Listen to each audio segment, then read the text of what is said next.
10+। बच्चों, in our previous video हमने पढ़ा था about the structure of a nucleus. आज हम उस स्ट्रक्चर को ध्यान में रखते हुए जो सेल्स है उनके दो टाइप्स पढ़ेंगे। देखो, नेचर में दो टाइप्स की सेल एग्जिस्ट करती है on the basis of presence और absence of a well defined nucleus. ये दो सेल्स कौन सी है? एक है प्रोकैरियोटिक सेल और एक है यूकैरियोटिक सेल।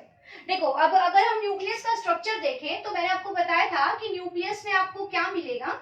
एक तो आपको बाहर कवरिंग्स मिलेंगी, ऐसे 2 मेम्ब्रेन्स मिलेंगी,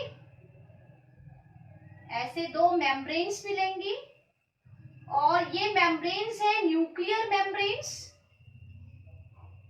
ठीक है, ये जो कवरिंग है, ये कवरिंग इस न्यूक्लियस को सेल के साइटोप्लाज्म से अलग कर रही है। जैसे मैं ये सेल बना दूं, यहाँ पे ये सेल हो गई, ये सेल का न्यूक्लियस है। अब इस न्यूक्लियस के बाहर जितना भी कंटेंट बच गया वो क्या है? साइटोप्लाज्म। तो ये जो बाउंड्री है, ये न्यूक्लियस की जो मेम्ब्रेन है, ये न्यूक्लियस के अंदर के कंटेंट को साइटोप्लाज्म से अलग कर रही है। ओके, सो ये न्यूक्लियर मेम्ब्रेन है। अब न्यूक्लियस के अंदर मैंने आपको बताया था कि ऐसे थ्रेड लाइक स्ट्रक्चर्स आपको मिलेंगे। These thread like structures are chromatin fibers, और ये chromatin fibers are made of DNA। ठीक है, ये पढ़ा था DNA। तो यहाँ पे हम क्या देख रहे हैं कि इस सेल में जहां मैंने इतना बढ़िया सा एक वेल डिफाइंड सा न्यूक्लियस बनाया है, यहाँ पे DNA न्यूक्लियस के अंदर है। अब अगर हम एक केस डिस्कस करें, अगर मैं बोलूं कि ये मेम्ब्रेन ही नहीं है, means there is no covering of nucleus, ऐसा न्यूक्लियस जो आपको दिखेगा, this is a well defined nucleus, अच्छा खासा एडवांस्ड टाइप का ये न्यूक्लियस है। लेकिन अगर ये बाउंड्रीज ही ना होती, न्यूक्लियस की कवरिंग ही ना होती, तो ये जो अंदर का कंटेंट है ये सारा साइटोप्लाज्म में होता। इट मीन्स हम कह सकते थे कि सेल के अंदर एक वेल डिफाइंड न्यूक्लियस नहीं है, मतलब न्यूक्लियस के बाहर मेम्ब्रेन्स नहीं है। तो याद रखना, एक वेल डिफाइंड न्यूक्लियस हम कहेंगे ऐसे न्यूक्लियस को which is surrounded by nuclear membranes, और अगर न्यूक्लियर मेम्ब्रेन्स नहीं है तो हम कहेंगे कि nucleus is not well defined, एक प्रिमिटिव टाइप का न्यूक्लियस है। ठीक है, तो ऐसी सेल्स जिनमें इस तरह का न्यूक्लियस है, there is a well defined nucleus, वो सेल तो होती है यूकैरियोटिक सेल, और जिन सेल में ऐसा वेल डिफाइंड न्यूक्लियस नहीं है वो सेल्स होती है प्रोकैरियोटिक सेल। तो हम अपना डिस्कशन शुरू करते हैं प्रोकैरियोटिक सेल से पहले। अभी डिस्कस करते हैं प्रोकैरियोटिक सेल। ठीक है, ये जो वर्ड है प्रोकैरियोटिक, ये बना है दो वर्ड से। एक वर्ड तो है प्रो मीन्स होता है प्रिमिटिव, ठीक है, प्रिमिटिव और प्राइमरी। ठीक है, प्रिमिटिव और प्राइमरी। प्रिमिटिव मतलब पुराने टाइप का, which has no advanced features। ठीक है, तो एक तो न्यूक्लियस हो प्रिमिटिव, और कैरियोटिक वर्ड, ये वर्ड बना है कैरियोन से, और कैरियोन मीन्स न्यूक्लियस। ठीक है, सो ऐसा जो न्यूक्लियस है, आपको पता चल गया this is a well defined nucleus, जो स्ट्रक्चर हमने पढ़ा था।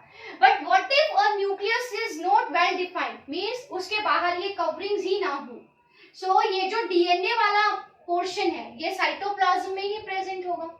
अब सो क्वेश्चन इज कि क्या ये पूरे का पूरा डीएनए पूरे साइटोप्लाज्म में फैला होगा कि कुछ एक पर्टिकुलर रीजन पे मिलेगा? सो उसी का अभी हम आंसर पढ़ते हैं। तो प्रोकैरियोटिक सेल हम किसको कहेंगे? A cell in which a well defined nucleus is absent. एक ऐसी सेल जिसके अंदर अ वेल डिफाइंड न्यूक्लियस नहीं है, means no nuclear membranes, covering ही नहीं है, तो हम कहेंगे न्यूक्लियस ही नहीं है, क्योंकि कवरिंग की वजह से तो ये न्यूक्लियस बन रहा था। अब आप इसको न्यूक्लियस बोल सकते हो क्या? नहीं ना। तो ऐसी जो सेल्स है जिनमें वेल डिफाइंड न्यूक्लियस नहीं है, नो न्यूक्लियर मेम्ब्रेन्स, तो ऐसी सेल्स को हम कहेंगे प्रोकैरियोटिक सेल। अब जो दूसरा क्वेश्चन है वो ये है कि ऐसी सेल्स कहाँ मिलती हैं? अगर हम अपनी बॉडी की बात करें तो हमारी सेल्स के अंदर तो there is a well defined nucleus, so हमारी सेल तो कौन सी हो गई? यूकैरियोटिक। तो ये वाली सेल कहाँ मिलेगी आपको? ये सेल्स होती है बैक्टीरिया के अंदर। बैक्टीरिया की जो सेल होती है उसमें इस तरह का वेल डिफाइंड न्यूक्लियस नहीं होता है। So the bacterial cell is an example of a prokaryotic cell. ठीक है, तो अब कैसी होगी बैक्टीरियल सेल, वो हम एक डायग्राम से समझते हैं।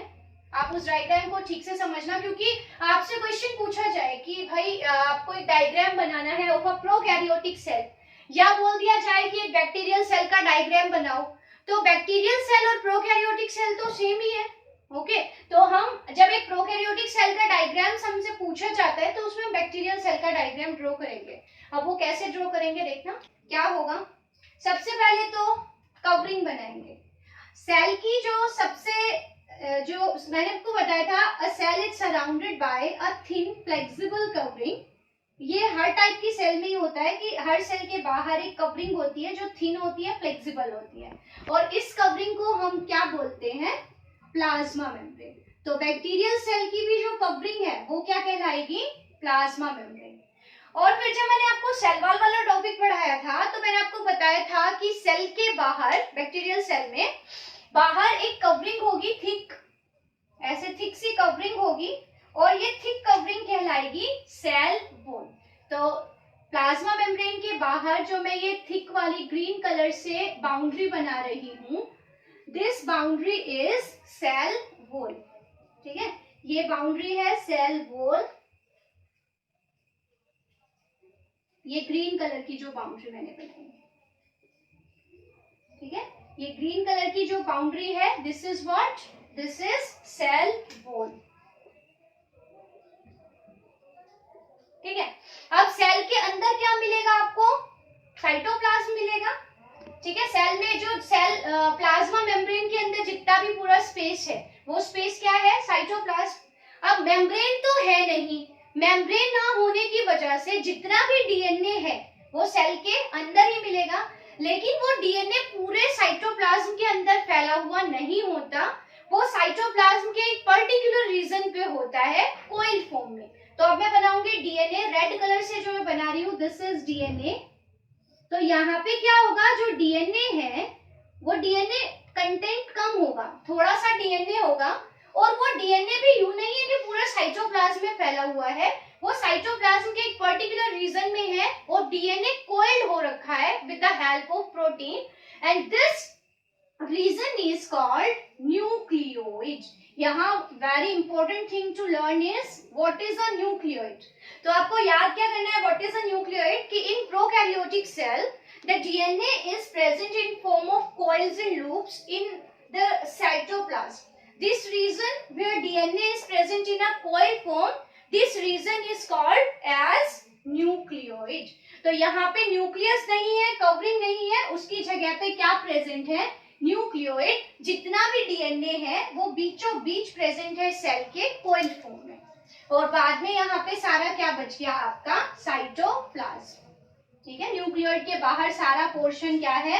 साइटोप्लाज्म। ठीक है, अब क्या होगा आगे कि जो प्लाज्मा मेम्ब्रेन है वो कहीं कहीं पे अंदर की तरफ फोल्ड हो रखी होती है। यहाँ पे कई जगह पे हम, जैसे यहाँ पे मैंने बना दूं ये वाला, तो प्लाज्मा मेम्ब्रेन अंदर की तरफ फोल्ड हो गई है बैक्टीरियल सेल में, और ये जो प्लाज्मा मेम्ब्रेन के इन फोल्ड्स हैं इनको हम कहेंगे मीजोसोम्स। ठीक है, ये क्या है?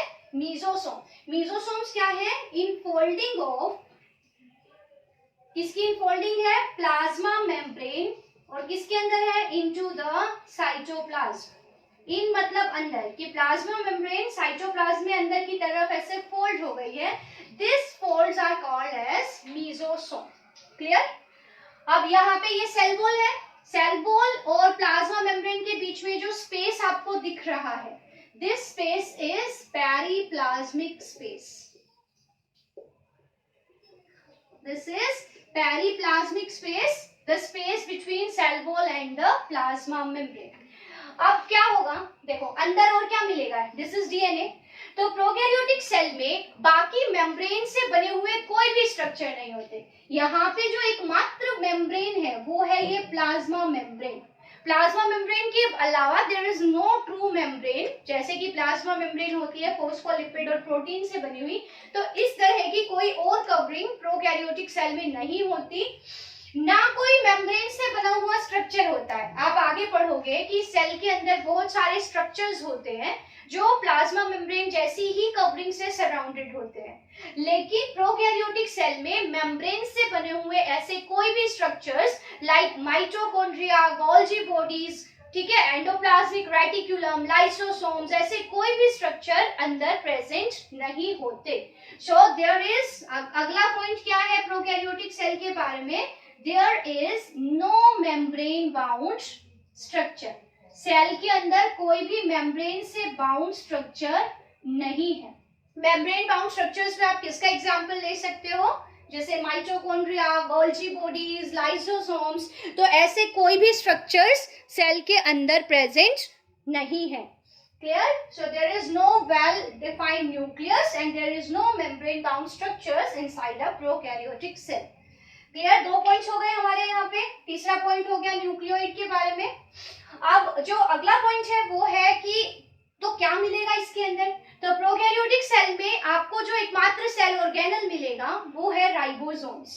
आपको मैंने राइबोसोम का नाम तो पहले भी बताया था, इसका स्ट्रक्चर हम नेक्स्ट वीडियो में कवर करेंगे। राइबोसोम्स क्या होते हैं, ribosomes are granular structures, granule मतलब दानेदार, तो आपको जब आप इसको माइक्रोस्कोप में देखोगे तो सेल के अंदर छोटे छोटे ग्रैन्यूल से नजर आते हैं, और इनका काम क्या है, प्रोटीन फॉर्मेशन, प्रोटीन सिंथेसिस। तो अभी के लिए इतना याद कर लो कि सेल के अंदर राइबोसोम्स प्रेजेंट होते हैं। ये राइबोसोम्स का काम होता है सेल के अंदर प्रोटीन्स का सिंथेसिस करना, प्रोटीन की फॉर्मेशन करना। तो प्रोकैरियोटिक सेल में भी आपको राइबोसोम्स मिलेंगे, और ये राइबोसोम्स जैसे ग्रैन्यूल से छोटे छोटे आपको मिलेंगे, ऐसे ग्रैन्यूल से प्रेजेंट होंगे, दीज आर राइबोसोम्स। कई जगह आपको क्या मिलेगा, एक चेन सी नजर आएगी और उसके ऊपर बहुत सारे राइबोसोम्स ऐसे नजर आएंगे। ये जो यहाँ पे चेन है ये एक और केमिकल है डीएनए की तरह, इसका नाम है एमआरएनए। देखो इस तरह से एक तो आपको स्ट्रिंग सी नजर आएगी, ये केमिकल है और इस केमिकल का नाम है एमआरएनए, मैसेंजर आरएनए। डीएनए होता है वैसे ही आरएनए होता है, और इसके ऊपर बहुत सारे राइबोसोम्स एक साथ आपको एक चेन में नजर आएंगे। तो एक एमआरएनए और उसके ऊपर बहुत सारे राइबोसोम्स ग्रुप में अरेंज है। So this mRNA along with this ribosome, तो ये जो स्ट्रक्चर बन गया ये स्ट्रक्चर क्या कहलाएगा, पॉलीराइबोसोम और पॉलीसोम। पॉली मीन्स मैनी और राइबोसोम्स, तो बहुत सारे राइबोसोम्स जब एक साथ एक एमआरएनए की चेन पे अरेंज हो गए, दिस स्ट्रक्चर इज पॉलीसोम और पॉलीराइबोसोम। और ये जो राइबोसोम्स है ये प्लाज्मा मेम्ब्रेन के साथ भी अटैच होंगे, कुछ तो सेल के साइटोप्लाज्म में फ्रीली प्रेजेंट होंगे और कुछ होंगे जो प्लाज्मा मेम्ब्रेन के साथ अटैच होंगे। ठीक है, इसके अलावा आपको और क्या मिलेगा, आपको वो चीजें मिलेंगी लाइक क्या मिलेगा, जो बैक्टीरिया ने सेल के अंदर फूड स्टोर किया हुआ है। अब बैक्टीरिया भी तो लिविंग ऑर्गेनिज्म है, तो ये भी अपना खाना स्टोर करेंगे। तो बैक्टीरिया अपना खाना स्टोर करते हैं ग्लाइकोजन और ऑयल की फॉर्म में। तो आपको यहाँ पे मैं बना के दिखा दूं, ये ग्लाइकोजन के ग्लोब्यूल्स हैं, ग्लाइकोजन के मोलिक्यूल्स हैं जो बैक्टीरिया ने अपनी सेल में स्टोर कर रखे हैं, और छोटे साइज के आप कुछ और बना दो, these are oil globules means fat and glycogen. तो ये जो मैंने ग्रीन कलर के बड़े से डॉट्स बनाए हैं ये बैक्टीरिया का खाना है जो उन्होंने अपनी सेल के अंदर स्टोर किया हुआ है। So these are glycogen globule, और ये छोटे जो मैंने बनाए हैं ये क्या है, फैट ग्लोब्यूल्स हैं। तो बैक्टीरियल सेल में ये आपको मिलेंगे। ठीक है, साथ ही साथ इस वाले ये तो ये डीएनए हो गया न्यूक्लियोइड वाला, इसके अलावा आपको कुछ, नॉट इन ऑल बैक्टीरिया, कुछ बैक्टीरिया में आपको इस डीएनए के अलावा छोटा सा एक या एक से ज्यादा छोटा सा स्मॉल सर्कुलर डीएनए और नजर आएगा, और इस डीएनए को हम क्या बोलेंगे, प्लाज्मिड। ठीक है, तो प्लाज्मिड क्या है, इस वाले जो मेन डीएनए है बैक्टीरिया का, उसके अलावा बैक्टीरियल सेल में, कुछ बैक्टीरियल सेल में एडिशनल सर्कुलर डीएनए होता है this DNA is called plasmid. ये पूरा साइटोप्लाज्म है। तो ये सारी चीजें आपको नजर आएंगी ना बैक्टीरियल सेल। कुछ बैक्टीरिया जो कि पानी में रहते हैं और पानी के सरफेस पे फ्लोट करते हैं, वहां पे उन बैक्टीरिया के अंदर आपको छोटे छोटे पाउच नजर आएंगे जिनके अंदर एयर फिल्ड होती है। तो ये ऐसे मैं बना दूं, ऐसे ये जो एयर से फिल्ड आपके पाउच हैं, इनको हम कहते हैं गैस वैक्यूल्स। ठीक है, इनके बारे में देखो, जो ये न्यूक्लियोइड क्या होता है, ये जो डेफिनेशंस है ये मैं आपको अलग से लिख के समझाऊंगी। अभी आप डायग्राम से समझो कि गैस वैक्यूल क्या है, कि ये पाउच है छोटे छोटे जिनके अंदर एयर फिल्ड होती है, और एयर की वजह से इनकी डेंसिटी कम है तो ये बैक्टीरिया पानी के सरफेस पे फ्लोट कर सकते हैं। सो इनका काम है अपवर्ड थर्स्ट देना, मींस ये एक अपवर्ड फोर्स देते हैं बैक्टीरिया को ताकि बैक्टीरिया पानी के सरफेस पे फ्लोट कर सके। So these pouches are which are filled with the gas और air, these are gas vacuoles. ठीक है, और बैक्टीरिया के अंदर अगर देखो कुछ बैक्टीरिया होते हैं जो अपना खाना खुद बना सकते हैं, वो बैक्टीरिया के अंदर भी क्लोरोफिल होगा, और वो क्लोरोफिल क्लोरोप्लास्ट में ना होके साइटोप्लाज्म में ही प्रेजेंट होगा। ठीक है, और कुछ बैक्टीरिया मूवमेंट कर सकते हैं, दे कैन मूव, तो उनमें मूवमेंट के लिए हेयर जैसा स्ट्रक्चर प्रेजेंट होता है, हेयर लाइक स्ट्रक्चर, जो कि एक बैक्टीरियल सेल में प्रेजेंट होगा। और ये हेयर लाइक स्ट्रक्चर क्या करेगा, इस तरह से आपको कई बैक्टीरियल सेल में ऐसे हेयर जैसे स्ट्रक्चर मिलेंगे। ये जो स्ट्रक्चर है, एक है तो इसको हम कहेंगे फ्लैजिलम, और एक से ज्यादा है तो हम कहेंगे फ्लैजिला। सो फ्लैजिलम का काम क्या है, मूवमेंट। ये उन्हीं बैक्टीरिया में होगा जो मूव कर सकते हैं। सो मूवमेंट करने के लिए बैक्टीरिया में आपको हेयर लाइक स्ट्रक्चर मिलेंगे, this structures are for movement and this is called flagellum. इसके साथ साथ कहीं कहीं पे आपको छोटे छोटे और स्ट्रक्चर मिलेंगे, ऐसे कुछ तो छोटे मिलेंगे और कुछ लंबे मिलेंगे। जैसे ये तो ऐसे बना दूं मैं, तो ये तो छोटे हैं, ठीक है, इस कुछ एक बड़े मिलेंगे ऐसे। ठीक है, सो ये जो बड़े वाले ऐसे स्ट्रक्चर हैं, इनको हम कहते हैं फिम्ब्राई, सॉरी ये है पिलाई, और ये जो छोटे वाले हैं इनको हम कहते हैं फिम्ब्राई। ठीक है, सो ये स्ट्रक्चर है एक बैक्टीरियल सेल का। आपको क्या क्या पढ़ना है देखो, मैं अभी बताती हूँ आपको, समरी इसकी बताते हैं हम कि बैक्टीरियल सेल एक प्रोकैरियोटिक सेल है क्योंकि यहाँ पे एक वेल डिफाइंड न्यूक्लियस नहीं है। तो जो बैक्टीरियल सेल का डीएनए है वो साइटोप्लाज्म में ही प्रेजेंट है, और यूं नहीं है कि वो पूरे साइटोप्लाज्म में फैला हुआ है, it is present in form of coils and loops in a region of cytoplasm, और this coil portion of your DNA is present is called nucleoid. तो न्यूक्लियस की बजाय यहाँ पे क्या हो गया, न्यूक्लियोइड। बाकी यहाँ पे ना आपको कोई दूसरे structure like mitochondria, endoplasmic reticulum वगैरह नहीं मिलेंगे। एकमात्र जो ऑर्गेनल है सेल के अंदर, दिस इज राइबोसोम। राइबोसोम का काम होता है प्रोटीन सिंथेसिस करना। तो सेल के अंदर आपको छोटे छोटे ग्रैन्यूल से नजर आएंगे, दीज ग्रैन्यूल्स आर राइबोसोम्स, ये प्रोटीन सिंथेसिस में काम करेंगे। साथ ही साथ क्या पढ़ना है कि जो कुछ एक बैक्टीरिया में इस डीएनए के अलावा there is an additional DNA जिसको हम प्लाज्मिड कहेंगे, ये वाला पोर्शन, दिस इज प्लाज्मिड। ठीक है, ये वाला जो पार्ट था ये बनाया हुआ है मैंने, ये प्लाज्मिड है। ठीक है, कुछ बैक्टीरिया में हेयर जैसे स्ट्रक्चर प्रेजेंट होते हैं जो मूवमेंट में हेल्प करते हैं, ये हेयर लाइक स्ट्रक्चर कहलाते हैं फ्लैजिलम। फ्लैजिलम के अलावा कुछ बैक्टीरिया में कुछ तो लंबे, ये वाला जैसे है, कुछ एक बैक्टीरिया में मिलेंगे आपको इस तरह के स्ट्रक्चर होंगे जिन्हें हम पिलाई बोलेंगे, और इसी तरह से कुछ छोटे स्ट्रक्चर होंगे, ये जो दिखाए मैंने, दीज आर फिम्ब्राई। पिलाई का काम होता है एक बैक्टीरिया को दूसरे बैक्टीरिया से अटैच करना, और फिम्ब्राई का काम है एक बैक्टीरिया को किसी नॉन लिविंग थिंग के साथ, जैसे मान लो सपोज, या किसी दूसरे लिविंग ऑर्गेनिज्म की बॉडी के साथ। सपोज कोई बैक्टीरिया हमारी बॉडी में है तो उसको हमारी बॉडी के अंदर स्टिक होना पड़ेगा, उसको अटैच होना पड़ेगा। तो अगर बैक्टीरिया हमारी बॉडी के साथ या किसी रोग के ऊपर बैक्टीरिया है तो उनको रोग के साथ अटैच होना पड़ेगा, तो उसके लिए फिम्ब्राई प्रेजेंट होंगे, और एक बैक्टीरिया को दूसरे बैक्टीरिया से कनेक्ट करने के लिए क्या प्रेजेंट होंगे, पिल्लाई, ठीक है। और सेल के अंदर कुछ बैक्टीरिया जो पानी में रहते हैं और पानी के सरफेस पे फ्लोट करते हैं, उनमें गैस से भरे हुए पाउचेस प्रेजेंट होते हैं और इन गैस फिल्ड पाउचेस को हम गैस वैक्यूल्स बोलते हैं। कई जगह पे आपको जो राइबोसोम्स हैं वो बहुत सारे राइबोसोम एक चेन जो कि एमआरएनए है उसके ऊपर अटैच मिलेंगे। दिस इज कॉल्ड पॉलीराइबोसोम और पॉलीसोम। सो दिस इज, और यहाँ पे देखो ये जो पोर्शन है, ये जो ड्रॉप्स आपको दिख रही है, ये बैक्टीरिया का खाना है जो बैक्टीरिया ने स्टोर किया हुआ है इन form of glycogen and fat, ठीक है। और तो ये स्ट्रक्चर है एक प्रोकैरियोटिक सेल का और या हम कह सकते हैं एक बैक्टीरियल सेल का।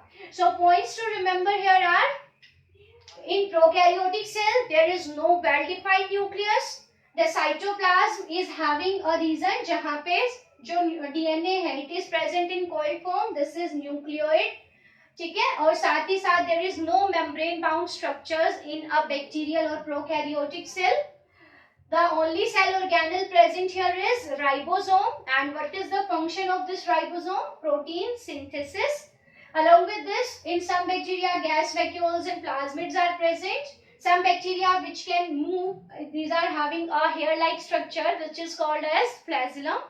एक बैक्टीरिया को दूसरे बैक्टीरिया के साथ अटैच करने के लिए there is again hair-like structure जो छोटे हैं, these are पिल्लाई, और छोटे छोटे स्ट्रक्चर्स हैं fimbriae. So this is about a prokaryotic cell. कल हम एक यूकैरियोटिक सेल के बारे में और प्रोकैरियोटिक और यूकैरियोटिक सेल के कंपैरिजन के बारे में पढ़ेंगे। Till then have a nice day, thank you so much.